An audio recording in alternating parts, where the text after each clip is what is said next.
जय सिया राम। लक्ष्मण जी की माता लक्ष्मण जी को समझा रही हैं सुमित्रा जी। क्या कह रही है कि हे तात, मेरा यही उपदेश है, अर्थात तुम वही करना जिससे वन में तुम्हारे कारण श्री रामचंद्र जी और सीता जी सुख पावें और पिता माता प्रिय परिवार और नगर के सुखों की याद ही भूल जाएं।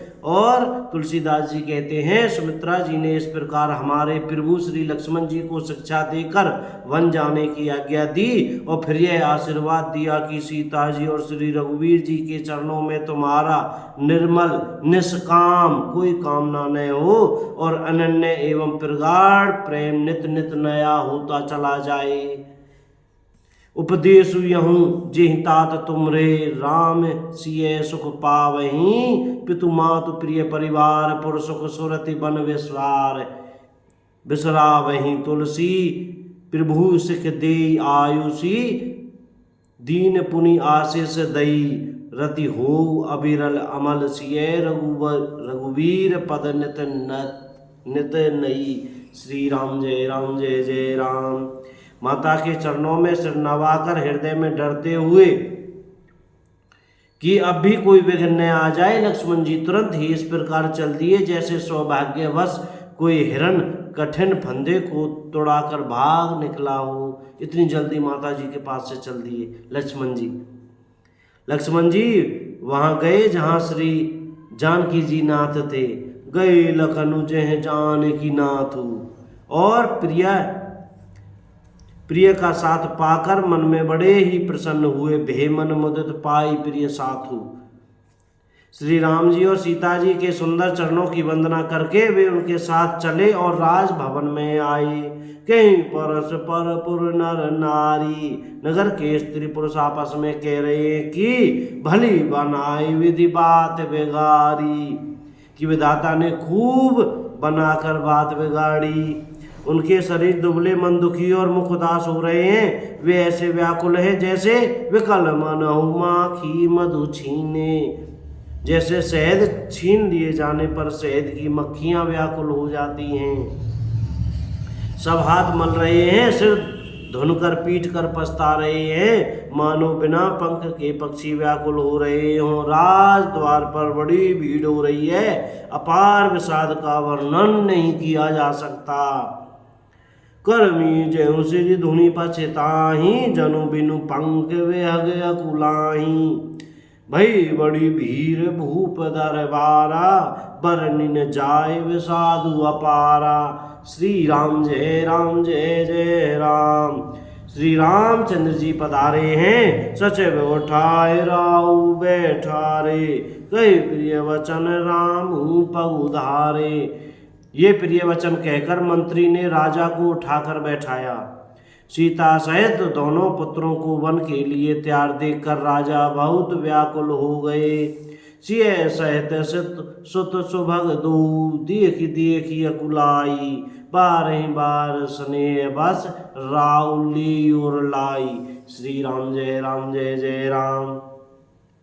सीता जी दोनों सुंदर पुत्रों को देख सीता सहित दोनों सुंदर पुत्रों को देख कर राजा अकुलाते हैं और स्नेहवश बारंबार उन्हें हृदय से लगा लेते हैं कि मेरे बच्चा।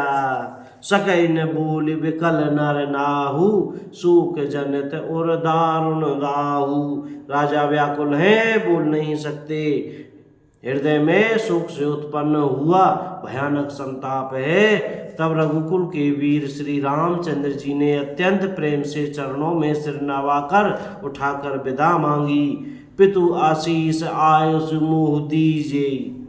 हे पिताजी, मुझे आशीर्वाद और आज्ञा दीजिए। हर्ष समय विषय मत कीजिए। हर्ष के समय आप शोक क्यों कर रहे हैं? तात किए प्रिय प्रेम प्रसादु।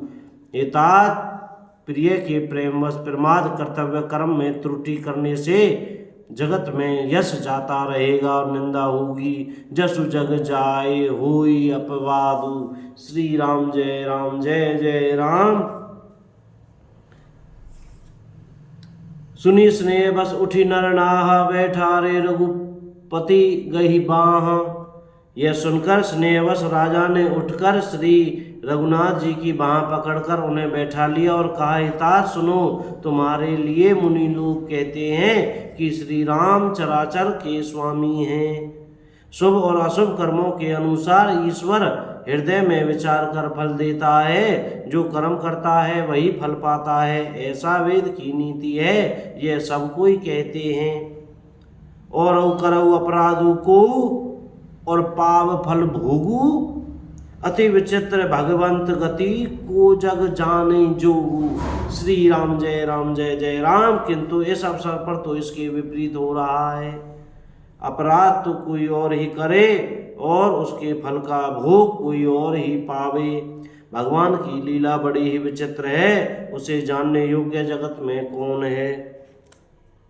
राय राम राखन हित लागी, बहुत उपाय किए छलु त्यागी। लखी राम रुख रहत न जाने, धर्म धुरंधर धीर सयाने। श्री राम जय जय राम। राजा ने इस प्रकार श्री रामचंद्र जी को रखने के लिए छल छोड़कर बहुत से उपाय किए,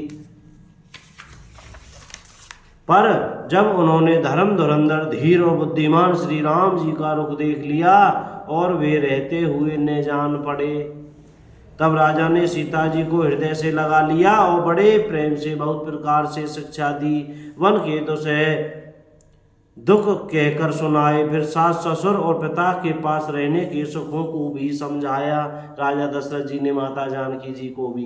भैया जय सिया राम। कोई गलती हो गई हो पढ़ने में, सुनने में, कहने में, बोलने में तो कृपया क्षमा करते रहिए भैया।